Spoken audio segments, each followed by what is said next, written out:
વિદ્યાર્થી મિત્રો, good morning. Shri N D Raval new English હાઈસ્કૂલમાં આપનું સ્વાગત છે. આજે આપણે નામાના મૂળ તત્વો વિષયની અંદર જે અગાઉ આપણે એક જે દાખલો શેરમૂડીના હિસાબોમાં શીખી ગયા હતા, છઠ્ઠો દાખલો, તો આજે આપણે 7મો દાખલો જોવાનો શેરમૂડીના હિસાબોમાં. તો આપણે સૌથી પહેલા તેની રકમ જોઈ લઈએ. તો અહીંયા સ્વાધ્યાયમાં 7મા દાખલાની જે રકમ છે એ તમારી ચોપડીમાં પુસ્તકની અંદર પૂરેપૂરી રકમ લખવામાં આવેલી છે, પરંતુ અહીંયા મેં જે રકમ લખેલી છે એ જે અગત્યની માહિતી છે જેના દ્વારા આપણે ગણતરી કરી શકીએ એટલી ટૂંકમાં માહિતી લખેલી છે. તો સૌથી પહેલા આપણે રકમ જોઈ લઈએ. તો નાગપુરની પાગેદાર સુગર લિમિટેડ રૂપિયા 10 એક એવા 12 લાખ ઇક્વિટી શેર જાહેર જનતામાં બહાર પાડવામાં આવેલો છે. 13,50,000 અરજી મળેલી છે આપણને અને બાકીની અરજી નામંજૂર કરવામાં આવેલી છે. જે 12 લાખ રૂપિયા જે શેર છે એની ઉપર હપ્તો કઈ રીતે મંગાવવામાં આવેલો છે? તો હપ્તાની જે રકમ છે અરજી વખતે 2.50 એટલે કે 2.5 રૂપિયા લેખે હપ્તો મંગાવવામાં આવેલો છે. મંજૂરી વખતે જે હપ્તો મંગાવવામાં આવેલો છે એ પણ 2.5 રૂપિયા છે. ત્રીજો હપ્તો એટલે કે પ્રથમ હપ્તો જે મંગાવવામાં આવેલો છે એ 2 રૂપિયા લેખે છે અને ચોથો હપ્તો જે 3 રૂપિયા લેખે હપ્તો મંગાવવામાં આવેલો છે. આવી રીતે 4 હપ્તાઓમાં અંદર આ મૂડી ભરપાઈ કરવામાં આવેલી છે. 4 હપ્તાઓ મંગાવવામાં આવેલા છે. આગળની વિગત જોઈએ તો જેમાંથી ઐશ્વર્યાએ 960 શેર પર પ્રથમ અને આખરી હપ્તો ભર્યો નથી. આગળ જ્યારે વિનયે 1200 શેર પર આખરી હપ્તો ભર્યો નથી ને ચોપડે આપણે આમનામ તૈયાર કરવાનું છે. ફરીથી એક વખત આપણે આ રકમને સમજી લઈએ કે આગળ આપણે ગણતરી કઈ રીતે કરવાની છે. નાગપુર નામની એક સુગર લિમિટેડની કંપની છે જેણે 10 રૂપિયાનો શેર બહાર પાડવામાં આવ્યો. પણ કેટલા શેર બહાર પાડવામાં આવેલા છે? તો 12 લાખ શેર બહાર પાડવામાં આવેલા છે. 12 લાખ શેર બહાર પાડવામાં આવેલા છે, પરંતુ કંપનીને અરજીઓ કેટલી મળેલી છે? તો 13,50,000 અરજીઓ મળેલી છે. 12 શેર જે છે 12 લાખના બહાર પાડવામાં આવેલા છે, પરંતુ અરજીઓ જે છે એ વધારાની અરજીઓ 13,50,000 છે. એટલે કે આપણે 1,50,000 ની અરજીઓ એ શેર જે જાહેર જનતા છે એમને આપણે પરત કરવી પડશે. હપ્તાઓ કઈ રીતે મંગાવવામાં આવેલા છે? તો હપ્તાઓ 4 મંગાવવામાં આવેલા છે. અરજી, મંજૂરી, પ્રથમ અને આખરી. એની કિંમત કઈ છે? તો 2.5 રૂપિયા લેખે અરજી વખતે મંગાવવામાં આવે છે, 2.5 રૂપિયા લેખે મંજૂરી વખતે મંગાવવામાં આવે છે, 2 રૂપિયા લેખે પ્રથમ હપ્તો છે અને 3 રૂપિયા લેખે આખરી હપ્તો મંગાવવામાં આવેલો છે. જેમાંથી આ જે 12 લાખના શેર છે એમાંથી એ એક ઐશ્વર્યા નામનો શેર હોલ્ડર છે.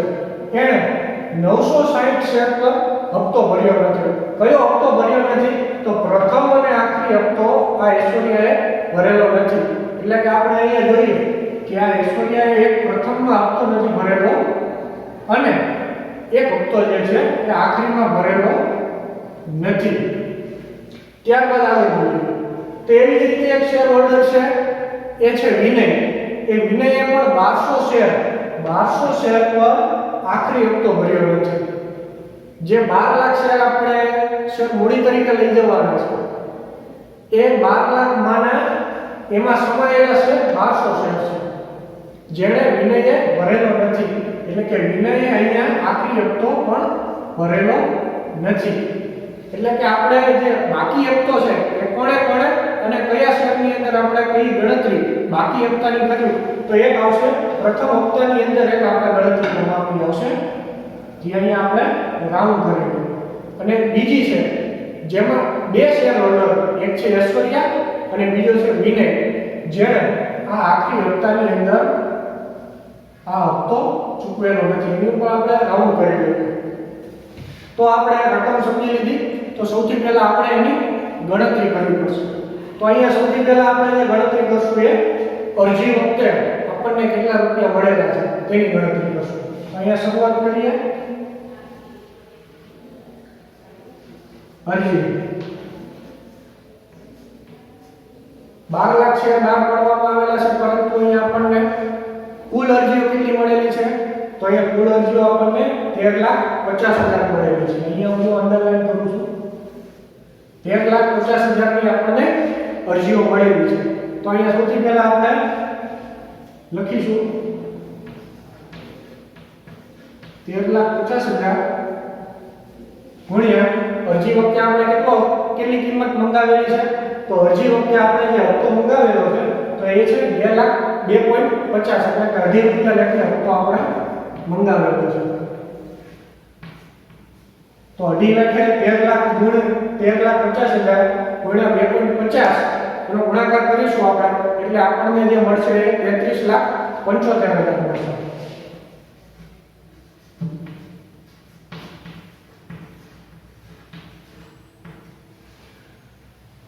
કુલ આપણને જે અરજી વખતે નાણાં મળે છે એ છે 33,75,000. એમાંથી વધારાની અરજી જે છે એ વધારાની અરજી કેટલી છે? આપણે 12 લાખ શેર મંગાવેલા છે, પરંતુ આપણને 13,50,000 અરજી મળેલી છે. તો જે 1.5 લાખ રૂપિયા છે 1,50,000 ની જે અરજીઓ છે એ આપણે બાદ કરીશું.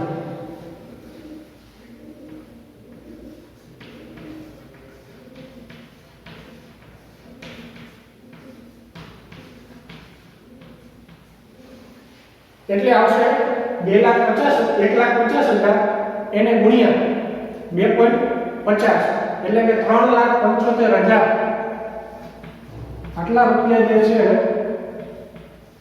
એ આપણે જે વધારાની અરજીઓ આવેલી છે એને આપણે પરત કરીશું. અહીંયા આપણે લખી દે કે નામંજૂર કરવામાં આવેલી છે. 33,75,000 માઈનસ 3,75,000 કરીશું આપણે એટલે આપણને જે મળશે એ 30 લાખ રૂપિયા મળશે.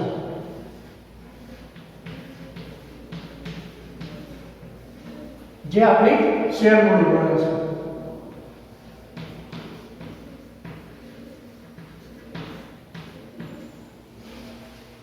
આ થઈ અરજી વખતેની ગણતરી. ત્યારબાદ આપણે મંજૂરી વખતેની ગણતરી જોઈએ. જે આપણને 13,50,000 શેર મળેલા છે, અરજીઓ મળેલી છે, એમાંથી આપણે 1,50,000 તો બાદ કરેલી છે. તો હવે જે આપણી પાસે શેર વધે છે એ 12 લાખ શેર વધે છે. અને હવે જે આપણે ગણતરી કરવાની આવશે એ 12 લાખ શેર ઉપર ગણતરી કરવાની આવશે. તો અહીંયા આપણે મંજૂરી વખતે જોઈએ. મંજૂરી વખતે 12 લાખ શેર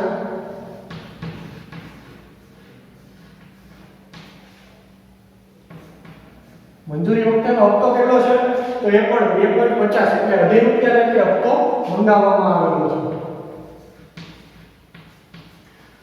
12 લાખ ગુણ્યા 2.50 કરીશું એટલે આપણને 30 લાખ રૂપિયા મળશે.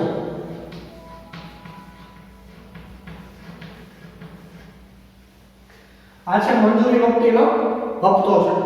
ત્યારબાદ આપણે જો મંજૂરીની અંદર કોઈ પણ શેર હપ્તો ભરવાનો બાકી હોય એવો કોઈ શેર હોલ્ડર નથી.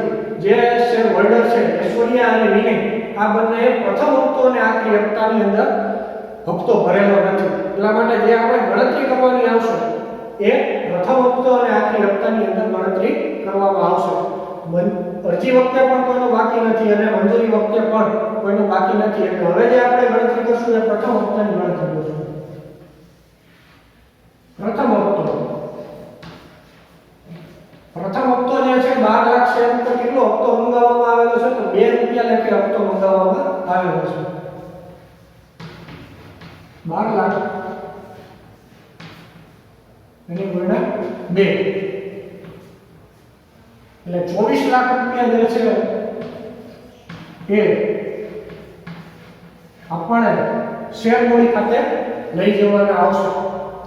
પરંતુ અહીંયા જુઓ આપણે વિગતની અંદર આપેલું છે કે ઐશ્વર્યાએ 960 શેર પર પ્રથમ અને આખરી હપ્તો આ બંને ઉપર હપ્તો ભરેલો નથી.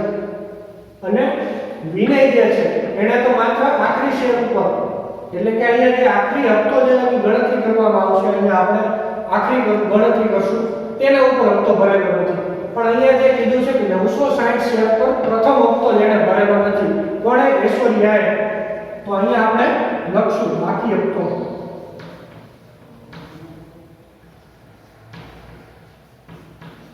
કેટલા શેર છે? તો 960 શેર છે અને એની ઉપરનો હપ્તો જે છે એ 2 રૂપિયા લેખે છે. એટલે કે 960 ગુણ્યા 2 કરીશું એટલે 1920 રૂપિયા આવશે, જે આપણને મળેલા નથી. એટલે કે 24 લાખ મૂડી જે થવી જોઈએ એમાંથી આપણને 1920 રૂપિયા મળ્યા નથી. એટલે કે એને બાદ કરતા આપણને 23,98,080 રૂપિયા મળશે. 23,98,080 રૂપિયા જે આપણને બેંકમાં મળવાના છે. તો અહીંયા આપણે લખી નાખીએ કે બેંક ખાતે.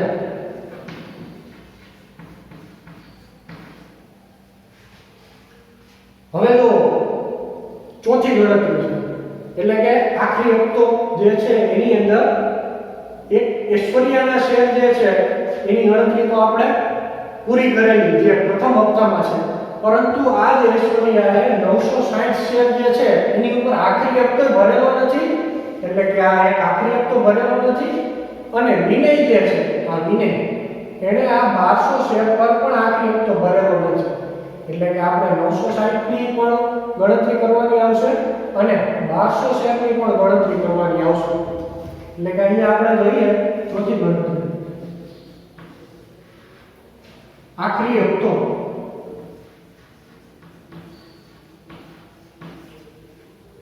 આખરી હપ્તો જે છે એ 3 રૂપિયા લેખે મંગાવવામાં આવે છે. એટલે કે 12 લાખ ગુણ્યા 3 એટલે કેટલા આવશે? 36 લાખ રૂપિયા આવશે.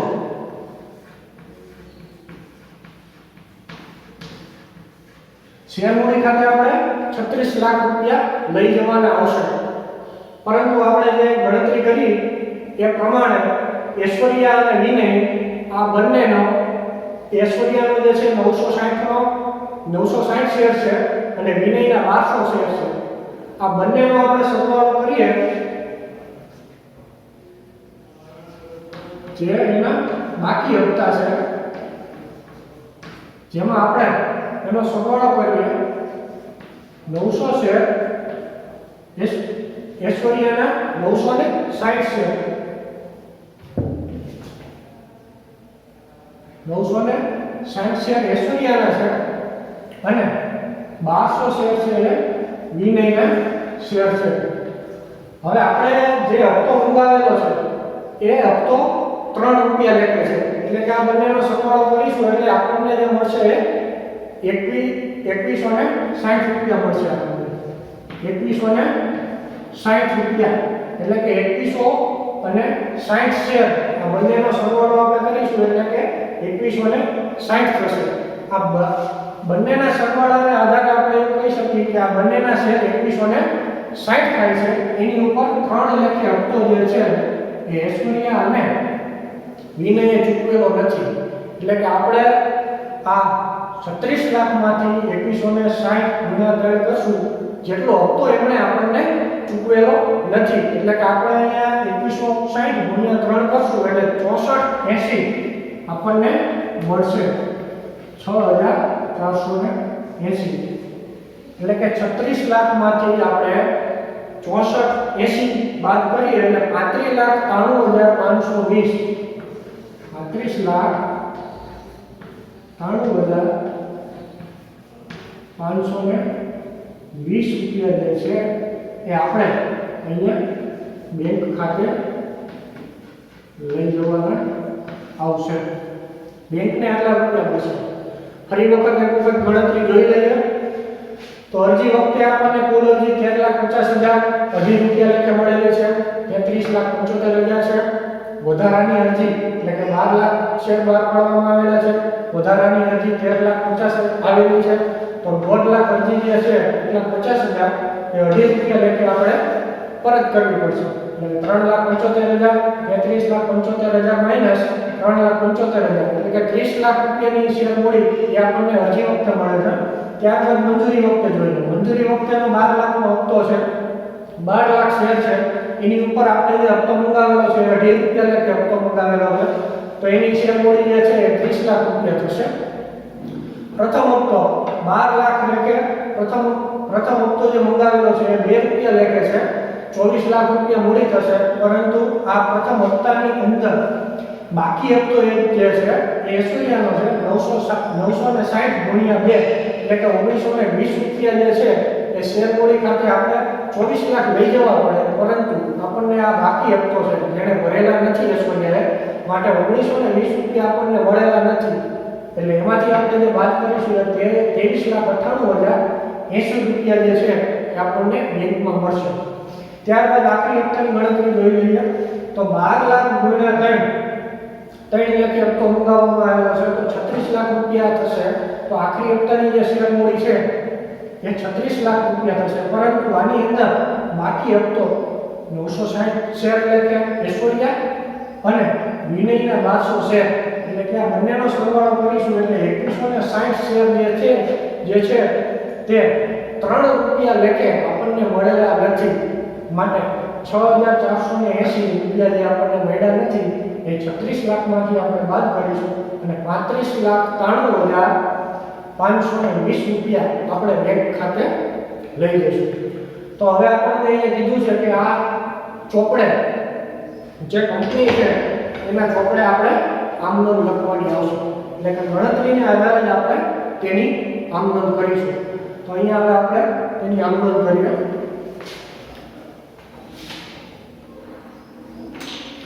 સૌથી પહેલી આમનોંધ આપણે શેની કરીશું? સૌથી પહેલી આમનોંધ જે છે એ આમનોંધ છે અરજીની થશે. શેર અરજીઓ આપણને કેટલી મળેલી છે બેંકમાં, તો સૌથી પહેલી આમનોંધ લખી નાખી.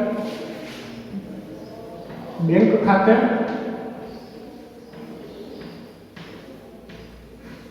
ઉધાર તે ઇક્વિટી શેર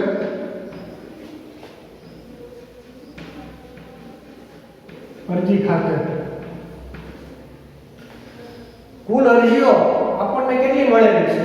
તો કુલ અરજી જે છે એ આપણને 33,75,000 ની મળેલી છે. કુલ અરજીઓ 13,50,000, એની ઉપર જે આપણે હપ્તો મંગાવેલો છે 2,50,000 નો, તો એની જે મૂડી જે છે એ 33,75,000 થશે. અહીં આપણે લખી નાખીએ.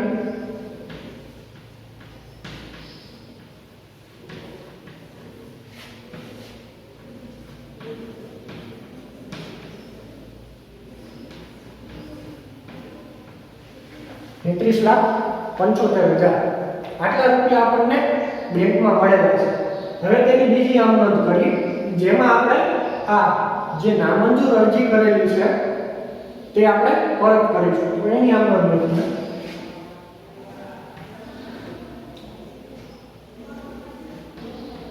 ઇક્વિટી શેર અરજી ખાતે ઉધાર કેટલી થશે? તો 33,75,000.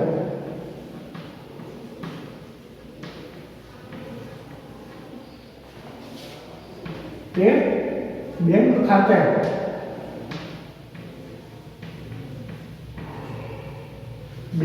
આપણે બેંક જે નામંજૂર અરજી કરેલી છે તે બેંક શેર હોલ્ડરોને જે વધારાની અરજી આવેલી છે તે બેંક ચૂકવશે.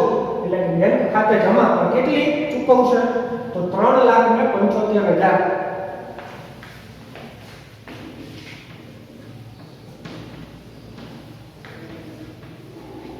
અને તે શેર મૂડી ખાતે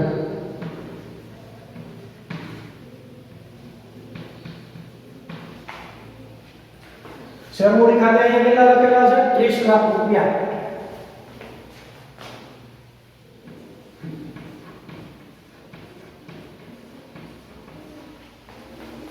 તો આ થઈ ગઈ આપણી અરજી વખતેની આમનોંધ. હવે આપણે જે આમનોંધ કરશું એ છે બીજી મંજૂરી વખતેની આમનોંધ છે. તો અહીંયા આપણે લખી નાખશું ત્રીજી આમનોંધ જે ઇક્વિટી શેર મંજૂરી ખાતે ઉધાર તે ઇક્વિટી શેર મૂડી ખાતે મંજૂરી વખતે આપણને કેટલી મૂડી મળેલી છે તો 30 લાખ રૂપિયાની મૂડી મળેલી છે. અહીંયા આપણે 30 લાખ લખી નાખશું બંને જગ્યાએ.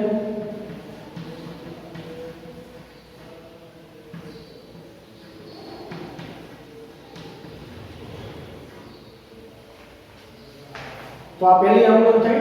હવે મંજૂરીની આપણે બીજી આમનોંધ કરીશું જે આપણને બેંકમાં જમા કરાવ્યા છે તેને બેંક ખાતે ઉધાર તે શેના જમા કરાવ્યા તો મંજૂરીના જમા કરાવ્યા છે. ઇક્વિટી શેર મંજૂરી ખાતે. અહીંયા ઇક્વિટી શેર મંજૂરી ખાતે આપણે ઉધાર કેટલા કરેલા છે તો 30 લાખ રૂપિયા. તો હવે વળી પાછા એને જમા કરવા પડશે તો 30 લાખ રૂપિયા.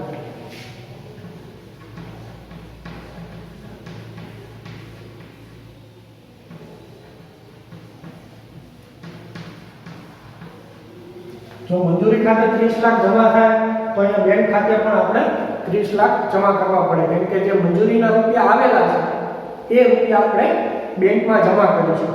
તો આ જે બે આમનોંધ કરી ત્રીજી અને ચોથી એ મંજૂરીની આમનોંધ આપણે પૂરી કરી. હવે જે આપણે આમનોંધ કરી છે એ પ્રથમ હપ્તાની છે. તો ઇક્વિટી શેર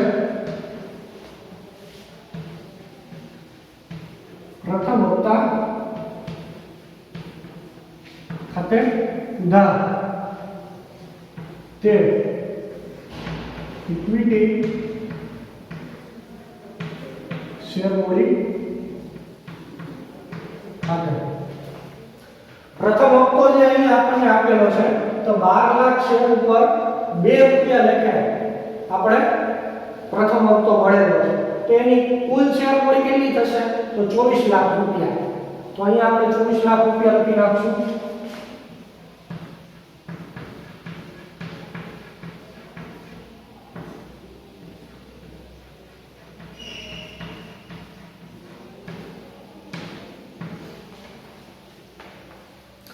આ પ્રથમ હપ્તાની પહેલી આમનોંધ છે.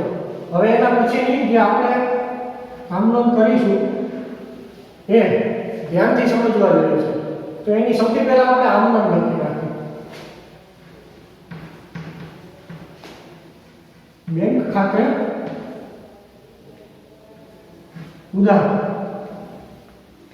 તે આપણને બાકી હપ્તો છે. અહીંયા જો આપણે ગણતરી કરેલી છે 960 ગુણ્યા 2 જે 1920 રૂપિયા જે આપણને મૂડી મળવી જોઈએ એ મૂડી આપણને મળેલી નથી. એટલે સૌથી પહેલા અહીંયા લખીશું કે આપણે એમની પાસેથી લેવાના થાય છે પેશોનિયા પાસેથી. એટલે બાકી હપ્તા ખાતે પણ ઉધાર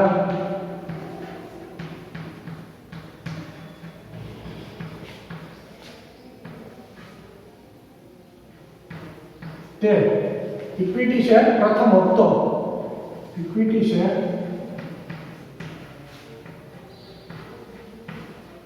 પ્રથમ હપ્તા ખાતે. તો સૌથી પહેલા આપણે શું કરીશું તો પ્રથમ હપ્તો જે ઉધાર કરવામાં આવેલો છે એને સૌથી પહેલા આપણે જમા કરી દઈશું.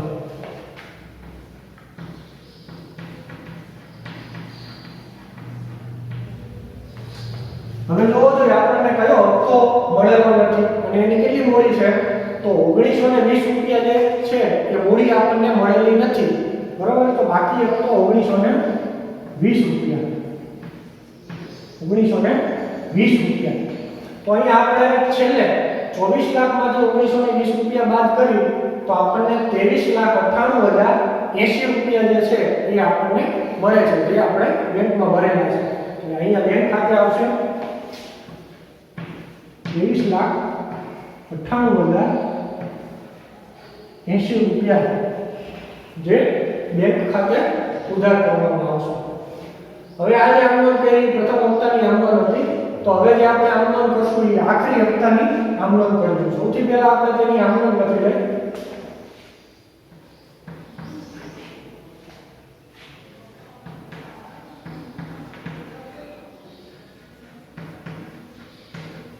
ઇક્વિટી શેર આખરી હપ્તા ખાતે ઉધાર 13 ઇક્વિટી શેર મૂડી ખાતે. આખરી હપ્તામાં ખરેખર આપણને કેટલા રૂપિયા મળવા જોઈએ? તો આખરી હપ્તાની અંદર 12 લાખ શેર છે એને ગુણ્યા 13 એટલે કે 36 લાખ રૂપિયા જે છે એ શેર મૂડી ખાતે આપણે લઈ જવાના આવશે.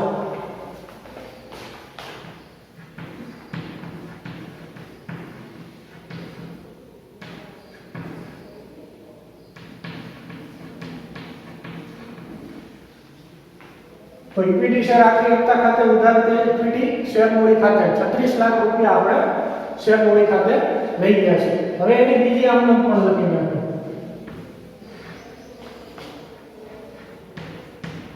બેંક ખાતે ઉધાર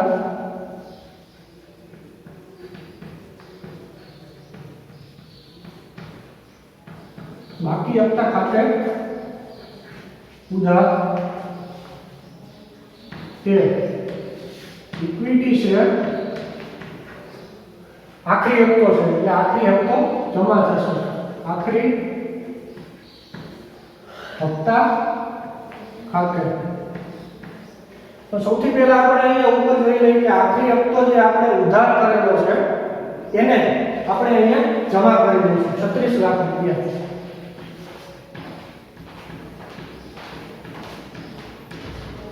36 લાખ રૂપિયા આપણે સૌથી પહેલા જમા કરી દીધેલા છે. અહીંયા તો આપણને 36 લાખ રૂપિયા શેર મૂડી ખાતે લઈ જવાના છે. પણ બાકી હપ્તો કેટલો છે? તો બાકી હપ્તો જે આપણે અહીંયા ગણતરીમાં સમજાય તેમ 960 + 1200 એટલે 2160 શેર જે છે એની ઉપર આખરી હપ્તાના 3 રૂપિયા લેખે 6480 રૂપિયા જે આપણને હપ્તો મળેલો નથી તેના થાય છે. તો અહીંયા બાકી હપ્તો આપણે લખીશું કે 6480 રૂપિયા જે છે એ આપણને મળેલા નથી. તો હવે બેંક પાસે કેટલા રૂપિયા આવેલા હશે આખરી હપ્તાના? તો 35,93,520 રૂપિયા જે છે એ બેંક પાસે આવેલા હશે. તો હવે આ આખી અરજી ખાતેની આમનોંધ, મંજૂરી ખાતેની આમનોંધ, પ્રથમ હપ્તાની આમનોંધ અને આખરી હપ્તાની આમનોંધ આપણે કરી લીધી છે. પણ રકમમાં એવું પણ આપવામાં આવેલું છે કે આ જે શેર ઐશ્વર્યાએ 960 શેર પ્રથમ અને આખરી હપ્તામાં બાકી છે, વિનયના 1200 શેર એ આખરી હપ્તામાં બાકી છે, એ બંને છેલ્લે પરત કરી દીધેલા છે.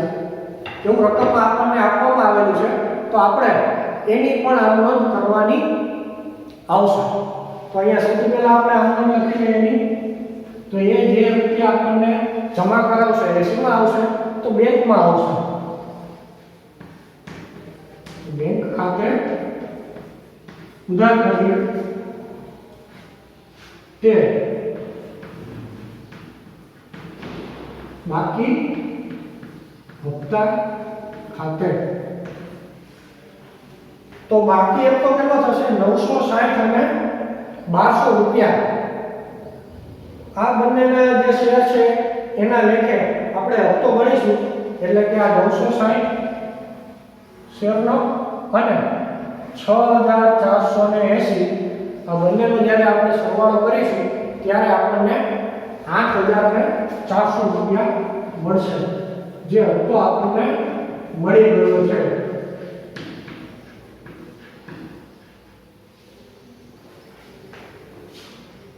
તો આ તો શેર મૂડીના હિસાબોની અંદર સ્વાધ્યાયનો 7મો દાખલો જેની અંદર આપણે આ ગણતરી સમજ્યા અને આ તેની તમામ 9 આમનોંધ છે એ આપણે સમજ્યા. તો આશા રાખું કે તમને બધાને આ દાખલો સમજાઈ ગયો છે. આભાર.